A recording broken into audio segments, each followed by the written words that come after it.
আসসালামু আলাইকুম। ধর্মপ্রাণ মুসলমানদেরকে জানানো যাচ্ছে যে আজ আমরা চলে এসেছি মক্কাতে জিয়ারত করার জন্য।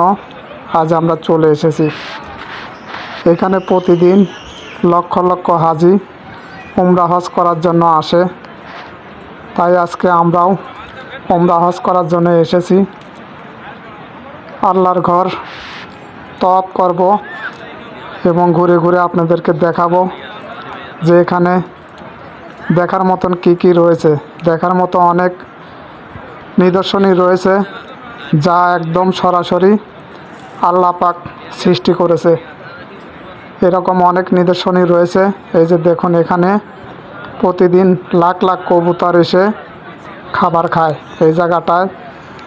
তারপরে আরও প্রতিদিন এখানে লক্ষ লক্ষ মুসলমানরা কাবা শরীফ তাওয়াফ করার জন্য এসে থাকেন। এই যে দেখেন, এটা হচ্ছিল মক্কার কাবাঘর। আমরা ঠিক কাবাঘরের ভিতরটা আপনাদেরকে দেখাচ্ছি। দেখুন কাবাঘরের ভিতরটা দেখতে কত সুন্দর। এখানেই মনে করেন যে হাজিরা 7 পাক তওয়াফ করে থাকেন।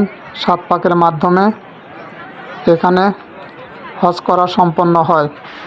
আমরা এখন এসেছি, এখন হচ্ছিল উমরা হজ চলতেছে। উমরা হজ মূলত প্রতিদিনই করা যায়। আপনারা চাইলে যে কোনো সময় এসে এখানে উমরা হজ করতে পারবেন। বাংলাদেশ থেকে যারা আসবেন, আমার জানা মতে একজন হাজির 1,40,000 থেকে 50,000 টাকার মতন হয়তোবা খরচ হতে পারে। 1,40,000-50,000 টাকা হলে পরে আপনারা উমরা হজ করতে পারবেন।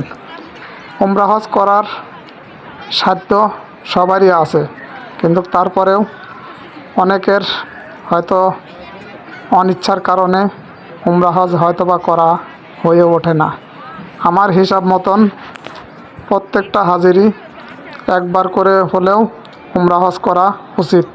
যেহেতু আমরা মুসলমান, আমাদের ধর্মীয় কাবাঘর একবার হলেও মুসলমানদের এসে তওয়াফ করা উচিত। তাই আমি বলবো, বিশ্বের যত মুসলমান আছেন একবার হলেও কাবাঘরে আসার চেষ্টা করবেন। কাবাঘরে আসলে পরে আপনার মন অবশ্যই ভালো হয়ে যাবে।